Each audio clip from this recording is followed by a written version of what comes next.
Yes, this is the second episode of the Bad Guy Breakdown. Since the new year has started, we're not gonna move on just quite yet. We still need to decipher who the fuck was the best villain of December. So without further ado, here is our first guest. He is speaking on behalf of the villain of the recent adaptation of the video game series Assassin's Creed, Ozymandias. I thought the reason why you stopped inviting me for so long was because you realized I fucking hate it here. Nope, I still care about you being here. And by the way, I need to give you some horrible news. I already know my pet octopus is dead. Oh, you already know about that? Yeah, I was there, remember? Oh yeah, you were. Alright, time for the next guest to be introduced, and that one is speaking on behalf of the villain of the recent Am I reading this right? The villain of Star Wars? That's who he's speaking on behalf of? Well, fuck this then. If he's speaking on behalf of Star Wars, we already know he's gonna win. I mean, I might as well not even do this. I mean, you literally can't compete with that. So why the fuck am I even here? You know what? Fuck it. The episode is over. Bye, everybody. No, stop this immediately. Stop the credits. Stop it, or I will laser you with my laser eyes. Oh, now you acknowledge the fact that you have laser eyes. Listen, I came here to fight. I didn't come here to win on a technicality. You're right, Dark Overlord of the Universe. You're right. It's not fair. We can't be completely sure that the Star Wars villain would beat out the other two. The debate is still going forward. And our final guest who will be involved in that debate is Blub, speaking on behalf of the villain of... Nope, not gonna do it. Nope, no competition whatsoever. Star Wars wins, everybody. The Star Wars villain is the most badass. That's just how it's gonna be. Okay, bye, everybody. Oh, come on, Franklin. Don't be like that. Just because it's super obvious where these movies rank in overall quality doesn't mean it's the same case with the villains. Oh, that's easy for you to say. Your movie has good reviews. Well, it's mixed to positive. That's nothing compared to the uphill battle I will have to commit. I mean, come on, look at my movie. It's a fucking video game adaptation. Have you ever heard of a good video game adaptation? Well, this year there was War... Oh, no, wait a minute. Well, I mean, then again, there was Ratchet and... Oh, wait a minute. Oh, well, there was Angry Bird. Oh, nope, not that. Well, there was fuck no. The Super Mario Bros. Is known for being so bad it's good. Wreck-It Ralph? Nope, that's not originally a video game. I'm the one who has something to prove. Not you, Blub. You already won last time. Hey, the reason why I'm here again is because I'm the cartoon guy. Isn't that right, Graviton? Hey, I agreed to that before I realized that this probably means you're gonna be here for every single episode. Whoops! Well, I already signed the contract and it's legally binding.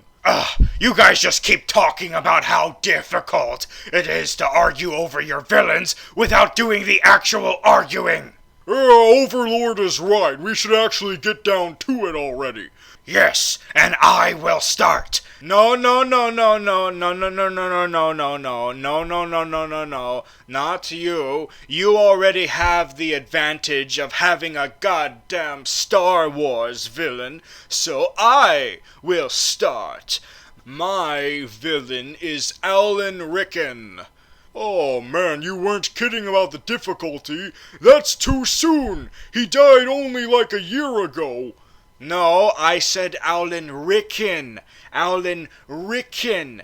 Rickman. Not a real-life actor, you dumbass. Alan Rickman is the CEO of a company that is trying to find the origin of the desire to kill. Whoa, what's he gonna do with such a MacGuffin? He is going to use it to destroy all of the desire to kill everywhere. Oh, that's why. Huh. So I guess that means your villain isn't even a villain. What? Yeah, your villain's more of a hero. Sorry, but you just fucked up completely. Yep, that was really easy. Alright, your turn, Dark Overlord. I'm gonna explain why my villain's better than yours. Oh, I bet you regret doing only the cartoons now. Are you just gonna use the fact that your villain sings as your argument like last time? Actually, I'm not, because I know that I can't just use that as a escape card again, because it's a singing competition, as opposed to a different situation where it would make no sense to sing all of the time, like an ancient Hawaiian mythological story. What exactly are you getting at with these ramblings? Well, the villain songs in this movie aren't villain songs. They're just regular songs that happen to be sang by the villain. And that villain is Mike the Mouse.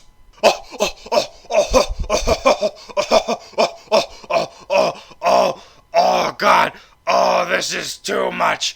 Oh, God. Oh, this is too goddamn much. I think I'm gonna have a heart attack.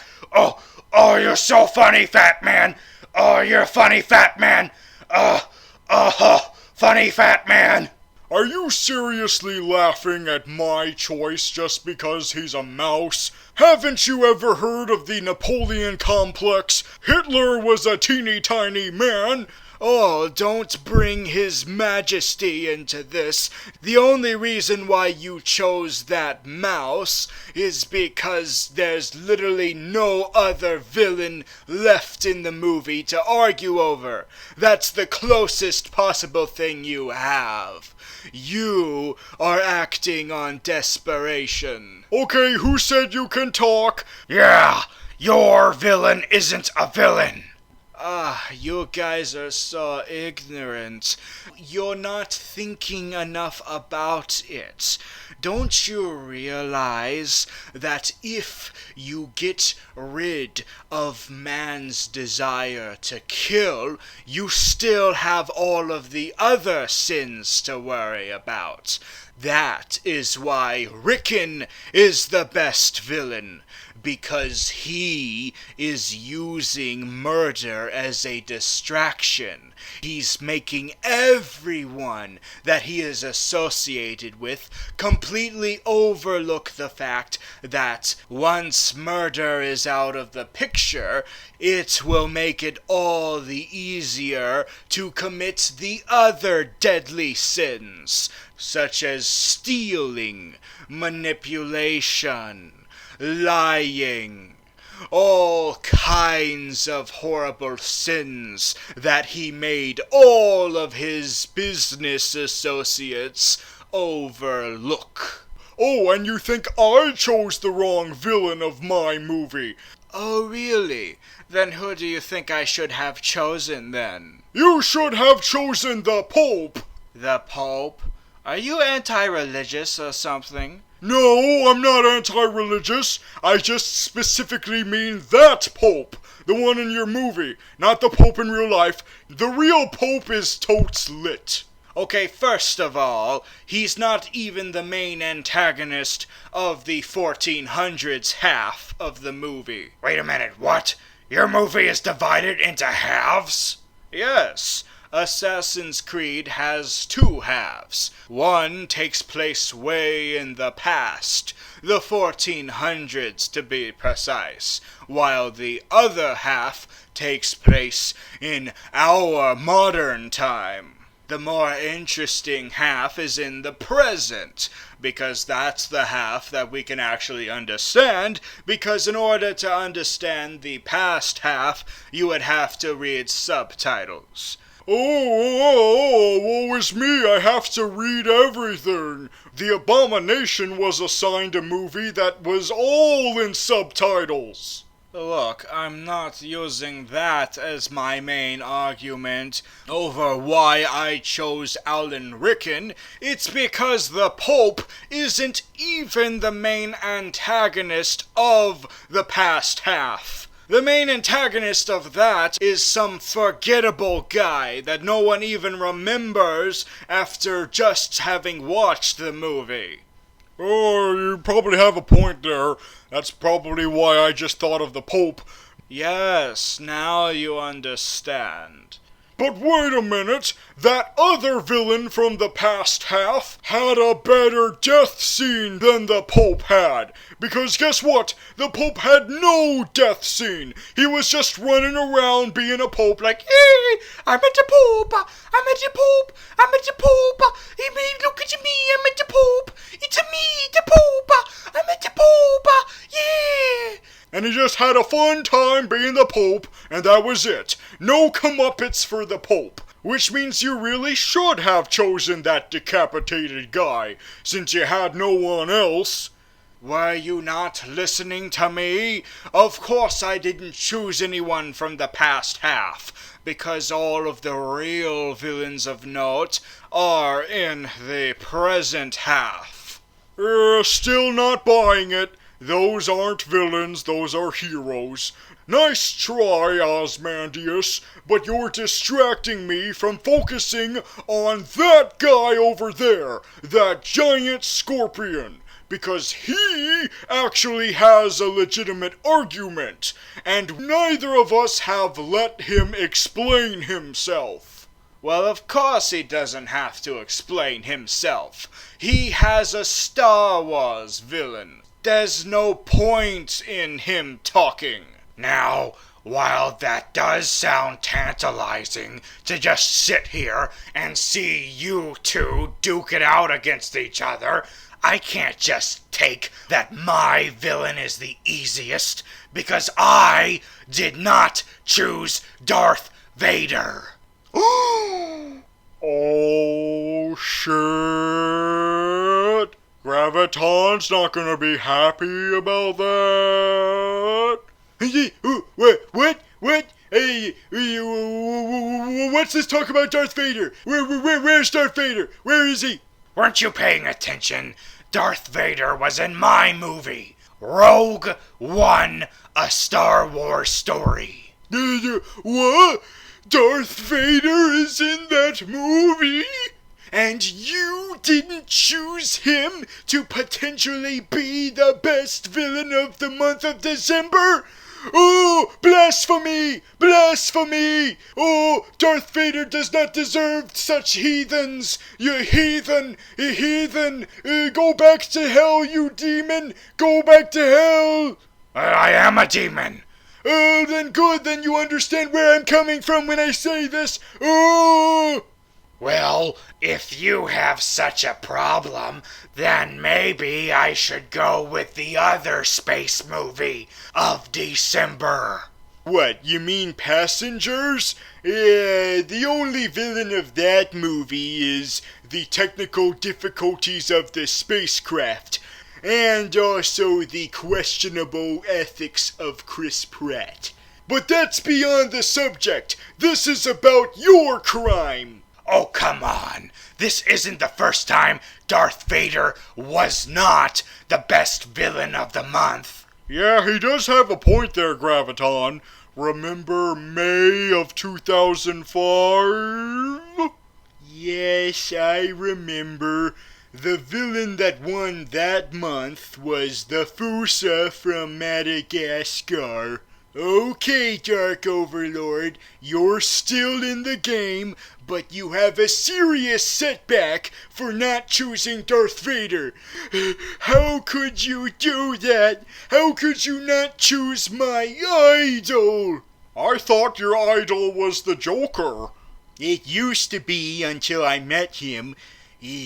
Don't meet your heroes, boys and girls. So now it's Darth Vader. And that can't be ruined by me meeting him, because he's burnt to a crisp, and his corpse is being held by his #1 fanboy, Kylo Ren. You see, guys, I didn't have an unfair advantage. Now I'm on the same level as you two. More like on the same level as me, since, remember, Ozymandias has a non-villain? Blob, you idiot! You keep redirecting your focus to me when it should be on Dark Overlord. His choice might not be Darth Vader, but it's still a Star Wars villain. Any Star Wars villain would be formidable, and needs to be taken seriously. Fuck yeah, you need to take mine seriously. He may not be Darth Vader, but he is high up in the ranks of the Galactic Empire. The empire that the Rebel Alliance is trying to take down. Oh yeah, I forgot. Your movie is another prequel. Well, that disqualifies him immediately. No, it's not the type of prequel that we're used to with Star Wars, focused on Darth Vader. I mean, come on. That should be a good reason why this doesn't focus on Darth Vader. Because the reason why he is so beloved amongst the supervillain community as one of the most greatest icons of all time is because of what little we knew about him. A part of what made Darth Vader so scary was the mystery of him. What we didn't know, what was behind that mask. Well, to be fair, we eventually found out what was behind that mask, and we didn't need a prequel for that. But with that revelation came another mystery. Why is he in this condition? What made him that way? Not only physically, but mentally. What made him such a soulless, merciless mass murderer? The fact that we did not know the whole story is what helped Vader become Vader. And as soon as we got all the explanation behind everything as to why he's like that, he was no longer a mysterious threat. He was just an angsty, hot topic tween from the Disney Channel who hates sand up his butt crack. Holy shit, that's a good point. I do miss the days where he was just a mysterious threat. And Star Wars Rogue One recaptures how he used to be. I understand where you're coming from now, Dark Overlord, but why the fuck didn't you choose him then? If he's back to his former glory. Because he is not the main antagonist. It's not about who has the most power. It's about who has the biggest conflict with the protagonist. And in this case, the protagonist is Jyn Erso. And she doesn't give a shit about Darth Vader. Darth Vader doesn't mean anything to her. The person who she hates the most is Orson Krennic. Oh, you mean that guy who could have easily been Grand Moff Tarkin, but they decided not to go with Tarkin because that would mean using too much of the uncanny CGI budget? No, that's not why they went with him. It's because Grand Moff Tarkin would not get into the nitty-gritty. There had to be someone who would be willing to get dirty, who would be willing to go the mile on the field. And that person was Orson Krennic, the man who is responsible for the creation of the Death Star. Yes, that was his baby. We would have never grown up with the Death Star as the main conflict of the Star Wars universe hadn't it been for him. Orson Krennic, you have him to thank for the very existence of the Death Star. First of all, he didn't create the Death Star. That was Hannibal. Okay, so maybe Hannibal took care of just the technical stuff. Yeah, not only that, but wasn't it Emperor Palpatine's idea to have an enforcement plan that keeps the entire galaxy in check? But he didn't come up with how he could do that. It was Orson Krennic that decided specifically on the creation of a Death Star. Wait a minute. If we owe the annihilation of Alderaan to this guy, then why the hell haven't we heard of him before? This takes place right before A New Hope. So wouldn't we have heard his name thrown around if he was the big man who came up with this giant MacGuffin that the whole movie is centered around? You see, that right there is the whole irony of it. He was obsessed with credit. He was obsessed with admiration for his work. He wanted to be known as the guy who came up with the Death Star. And so it made it all the more tragic when we see the original trilogy and realize, oh, all of that attention that he wanted is not achieved. He wanted to be known for his work, and yet no one knows who he is. That is the ultimate tragedy. Sorry, when I saw the movie I didn't really get any of that because I was too busy thinking about how awesome Darth Vader was and how there should be more time committed to him. You know, if you compare his screen time to what he usually gets in the original trilogy, it's not really that much different. The point of Darth Vader being here is not to look awesome.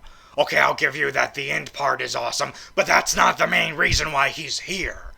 It's to show the reluctance of having to deal with the higher-ups from the perspective of Orson Krennic, because his boss that he has to address to is Uncanny Valley CGI Tarkin, and Krennic hates that. He hates having to answer to Tarkin, so he decided to tattle on Tarkin's boss, Darth Vader.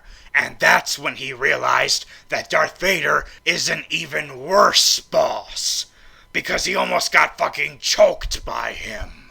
Well, no shit, he almost got choked. He was interrupting Darth Vader's bubble bath. Splish splash, I was taking a bath. Rub-a-dub in the tub. Oh, I liked that scene. It made us realize something that we never knew about Darth Vader. That he hangs out at the very location that he was horribly disfigured at. That changed his life forever and turned him into this more machine than man beast. Why would he choose this as his home planet, other than to remind himself every single day that right over there is where he lost his wife and supposedly his kids, and right over there is where he lost his good looks and his hair and his skin and his butt and his penis and his testicles? Does he constantly get haunted by the force ghost of his testicles? You see, those are the things that movie got me thinking, rather than about the tragedy of Orson Welles or whoever the fuck that guy is. Orson Krennic! Krennic! And I'm not even done with his tragedy. Like I said, he saw the Death Star as his baby, his pet project. And when he used it for the very first time, he saw it as a fascinating experimental process that he was honored to be the salesman of. But then, when the Death Star was used a second time, it was on the planet that had the important information about the weakness of the Death Star. But it so happened to have him on it.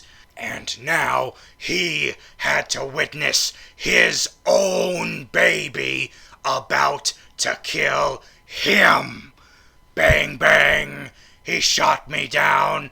Bang, bang, I hit the ground. Bang, bang, my baby shot me. That's beautiful, man. Yeah, it doesn't seem so extravagant when you're on the planet that's getting destroyed. It's all about perspective. And during his final moments before death, he realized what it's like to be on the other end of that laser. And so did everyone else, because, spoiler alert, everyone died. Oh, now you're making another point for me. We gotta stop doing this, Osmandius. We're just giving him more ammo. It's too strong. You're right. It's time to tear you a new asshole. Yeah, you've barely even talked about your villain. Probably because there's nothing to say about his villain, considering that his is not even the main antagonist. Yeah, isn't the main villain of Sing, what was that, the llama? Oh, you mean the llama that was trying to take over the theater and tear it down? Well, no, I'm not talking about her. That's way too predictable of a villain to choose. And yes, I do know that this is a predictable plot. Oh, we gotta put on a show to keep the theater from closing down. Muppets in the 1980s. Muppets again in the 2000s. No. The selling point is the way this story is told. Through multiple points of view. Yes, this is an ensemble movie. Several different subplots are happening at the same time.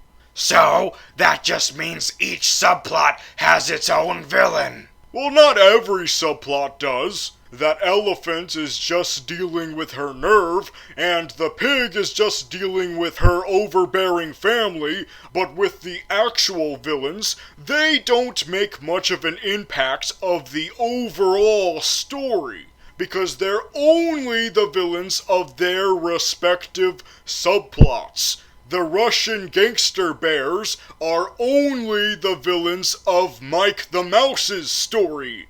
The Big Daddy gorilla who robs banks and gets butt-fucked in prison is only the villain of his son's storyline. And the dickhead porcupine is only the villain of the Hot Topic porcupine. Or Spencer's porcupine, whichever you prefer. So the reason why I chose Mike the Mouse is because he's the only villain who gets his own subplot to be the star of. Do you see what I'm saying here? If there's going to be a villain worth arguing for, it needs to be the one that's the villain of the overall movie. Uh-huh. But what makes you think that that's Mike? Because the best villain is the one who goes against what the movie is all about. And the movie Sing is all about singing your heart out, no matter what other people think about your singing. People might break you down and say, no, you shouldn't sing. You should be a full-time stay-at-home mom instead. Or, no, you shouldn't sing. You should just be my backup guitarist. Or, no, you shouldn't sing. You should help me steal things while being disguised as the rabbit from Secret Life of Pets. That last one is oddly specific. Do you get what I'm saying here? Who goes against that ideal? I'll tell you who. Mike. He criticizes every single one of them every chance he gets, because this is a competition movie. And do you know who stands out the most on competitive TV shows? The Pomerosa of the group. The Russell Hans of the group. The guy who lied about his dead grandmother of the group. That kind of competitor. The person who slings mud, who at every single turn is a complete asshole to the other competitors. Everyone else just wants to sing for the sake of it. They just want to do it for the fun of it, because they know they can sing, and so they want to sing their hearts out. But not Mike. He is solely in it for the money, and everyone else sees it as healthy competition, and are very supportive of each other. But not Mike. He criticizes everyone else at every single turn. He fat shames them. He makes racial slurs. Wait, he's a racist? Yeah, he called both of the pigs Porky. He called them both Porky! Is that not a racial slur? Well, as long as the racial allegories aren't as much as Utopia. Why, you have a problem with Zootopia? No, I have a problem with you talking about Zootopia. Your videos on that movie were too goddamn long. I know, it's one of my greatest regrets. That should have been more focused. But anyway, I'm not talking about that anthropomorphic animal city movie. I'm talking about this anthropomorphic animal city movie. Right. The one that actually has birds and reptiles and non-mammals in it. Yeah, the one that doesn't discriminate, ironically. Okay. I see where you're coming from now, Blob. But what really makes the villain is his fate. I talked about my villain's fate. What about yours? Well, Mike the Mouse gets his comeuppance by getting eaten by the Russian gangster bear. That's surprisingly dark for a kid's movie, even if he was an ass. Well, he does get spitten out by his girlfriend, who we don't really know that much about. I mean, she doesn't really say that much, but she spits him out, and they go on a car, and then they drive away. But the Russian bear gangster gets onto the car that they're on, so there is the chance that he did eat both of them. Oh, great. It's an ambiguous death. At least we actually know for certain what happened to our villains. Yours is a bit of a cop-out. There's some leaning towards the fact that he was eaten by the bear, because he's not in that final scene at the end of the movie, where the koala is finally able to reopen the theater and has all of his friends there, all by his side. But do you know who's not there? Mike the Mouse, because he may or may have not been eaten, and if he wasn't eaten, then guess what? he still gets some comeuppance because he doesn't get to be with those people because they got together to form a bond, a familyhood, a friendship, a singing community. But he kept out of that community, and so he doesn't get to be a part of that family. He is forever cursed to just keep driving on the road with his gal pal if he wasn't eaten by that bear. And isn't that the biggest comeuppance of all? Loneliness? Except for maybe a fuck buddy? I don't know. He seemed to be pretty redeemable at the end by pitching in on the final climactic talent show. That was only because he was jealous of the other characters getting the spotlight at the end of the movie, now that they were showcasing their talents. So he wanted in because of jealousy.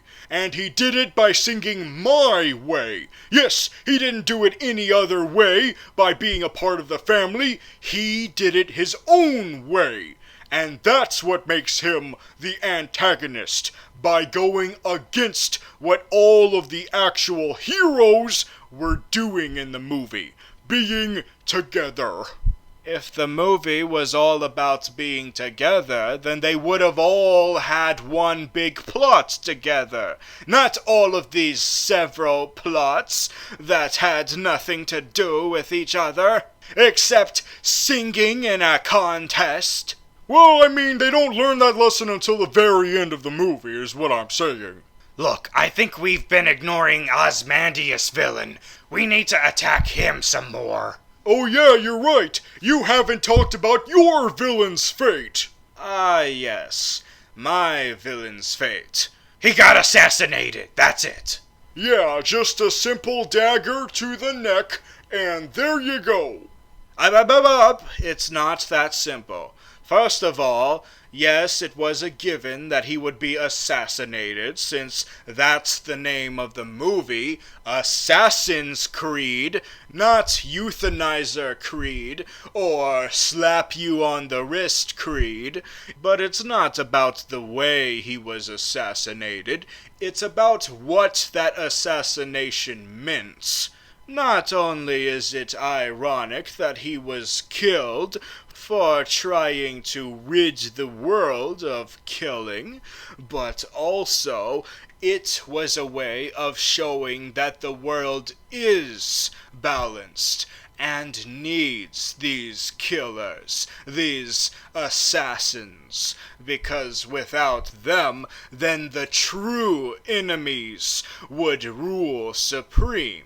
And so, when the assassins get rid of the true criminals, they may be dubbed as the only criminals. They know that they're actually helping the world be a better place, not a worse place. I think you lost focus on what you were talking about. The way Rickon died. I was getting back to that eventually.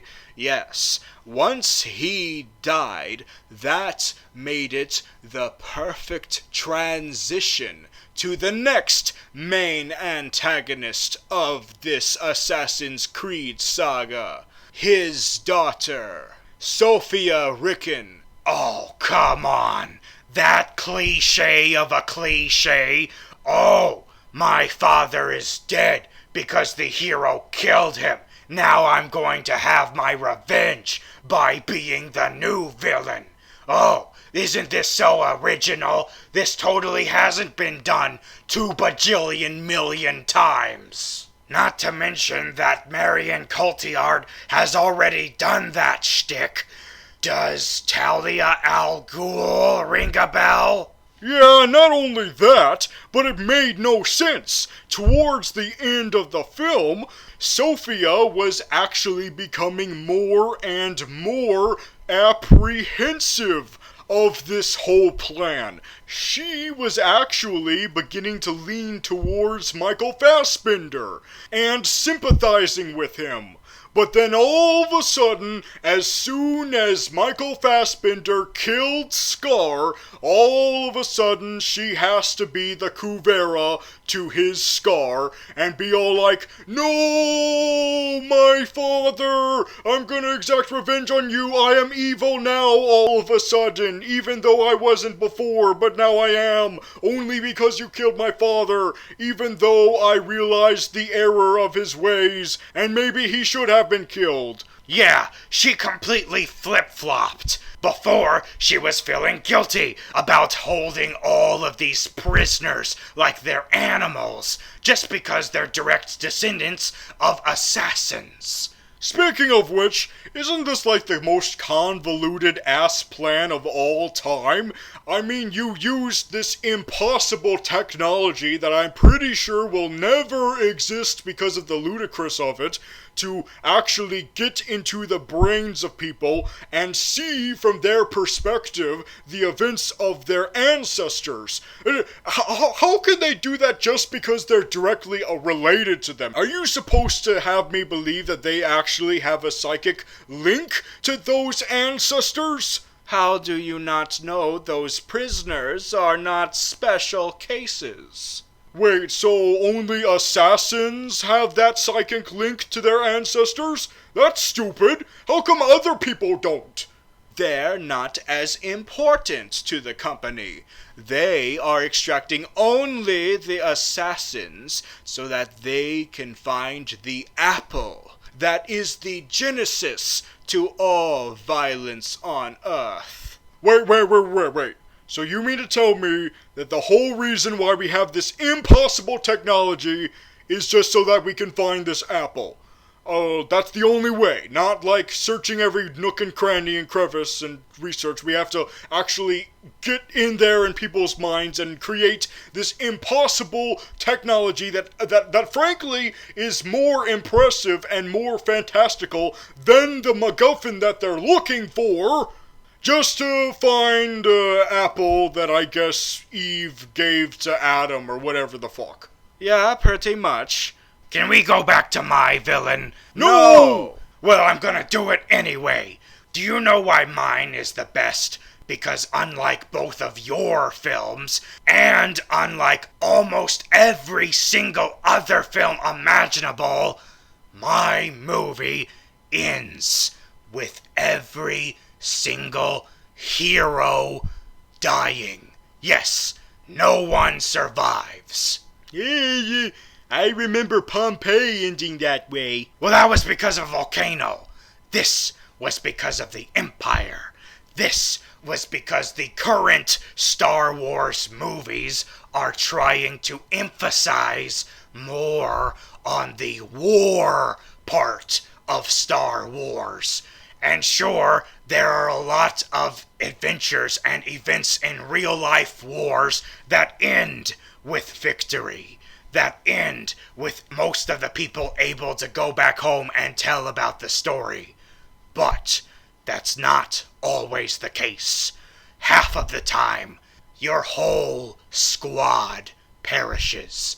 Your whole army, your whole troop falls and dies. Never before have we seen a Star Wars movie. I'm not talking about the extended universe or the legends. I'm talking about a movie that emphasizes on that aspect.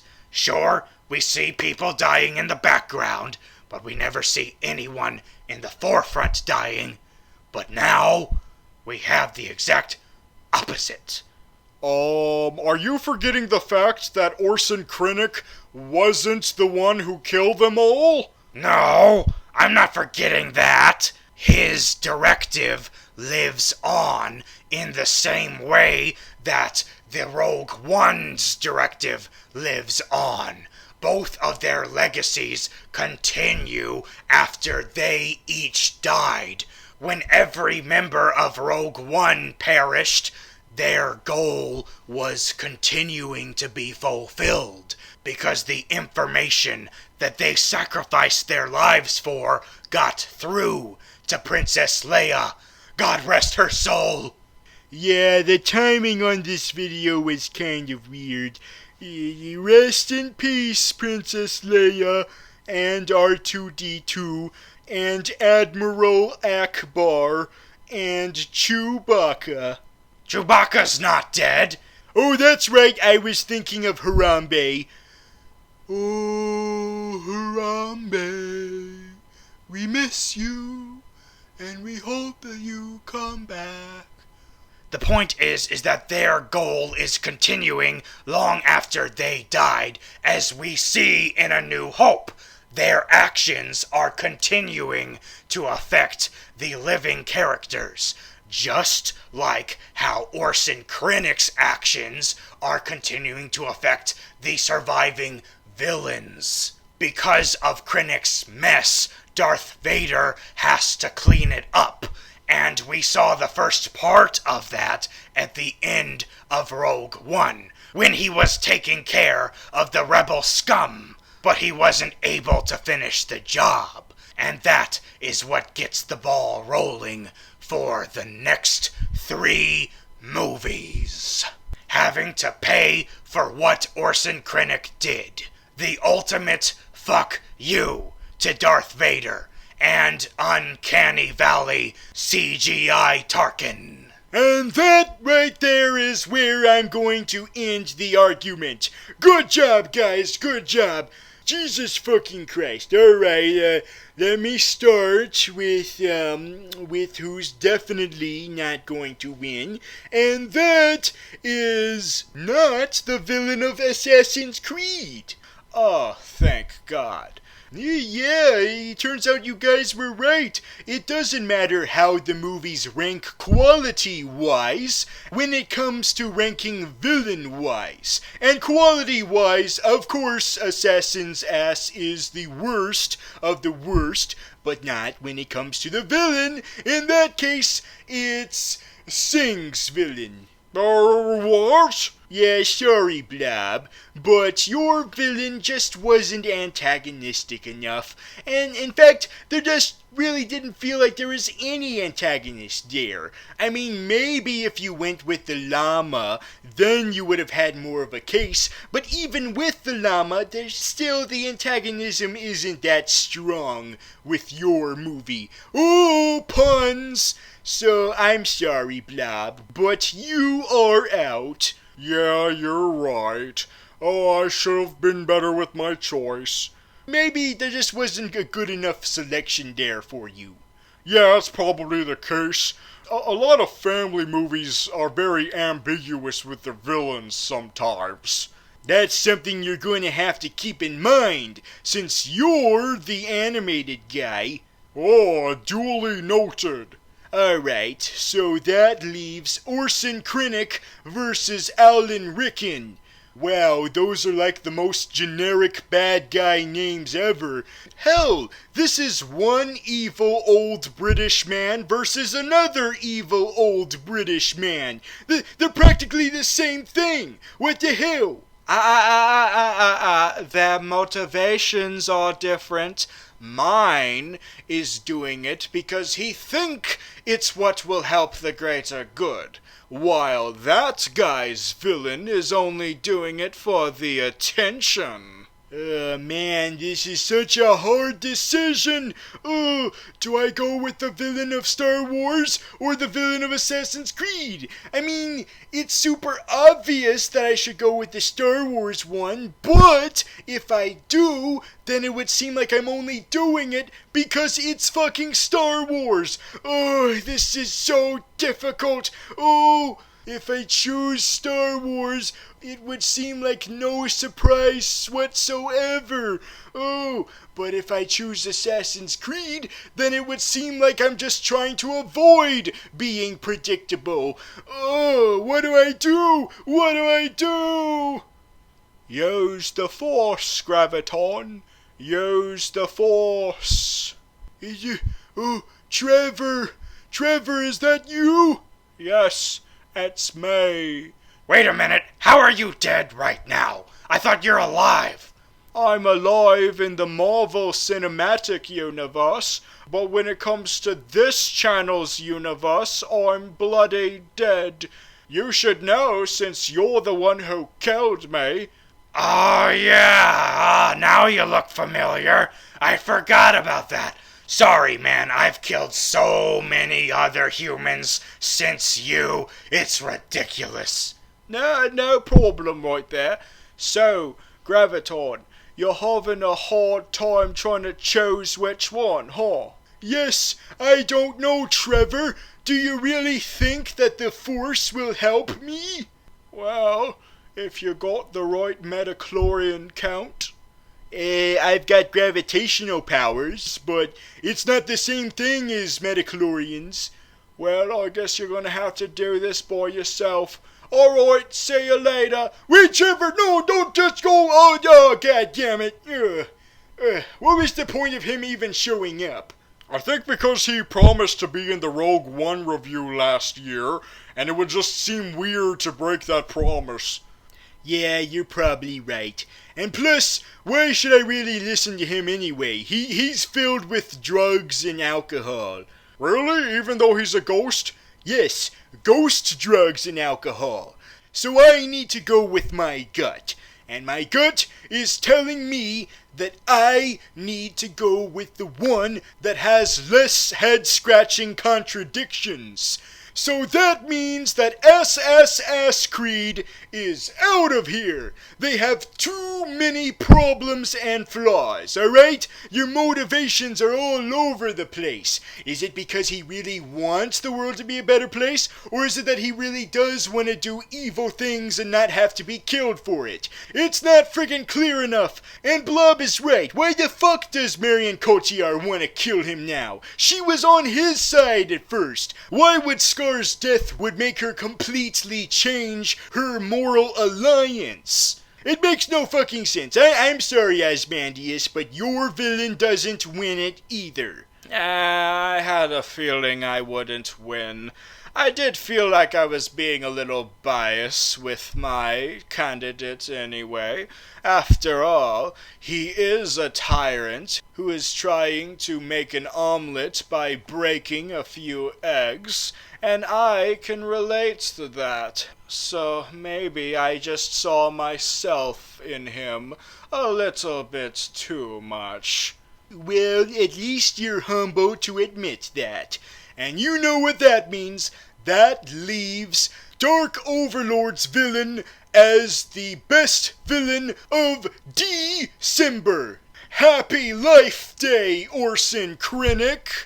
Yes, I did it. I did it. All of the other Dark Overlords would be so proud. They'd be so proud of what I've done today. I am one with the Schwartz, and the Schwartz is with me! And that just about does it for another episode of the Bad Guy Breakdown. Naturally, January and February usually means a drought for the movies. Well, I mean, there's still a whole bunch of shit coming out. Yeah, but it's not interesting enough of shit. And that is why we will not be returning until March of 2017. Really? You're going to put off everything till March? Hey man, everyone needs a break, alright? I've got a life to live. Do you think that I just do this with my goddamn time? I've got other things to do. Let me live my life. Oh, shit. Oh, sorry, man. Oh, shit. Alright then.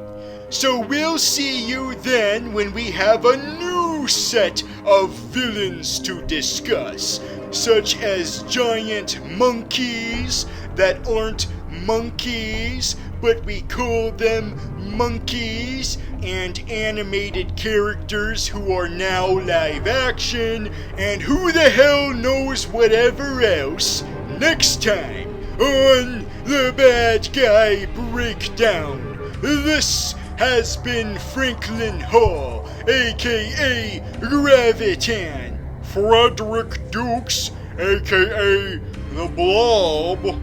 Adrian Alexander Vett, a.k.a. Ozymandias. And I am the Dark Overlord of the universe. And this episode is fucking over. Good night. Hey, I'm supposed to say when the episode is over.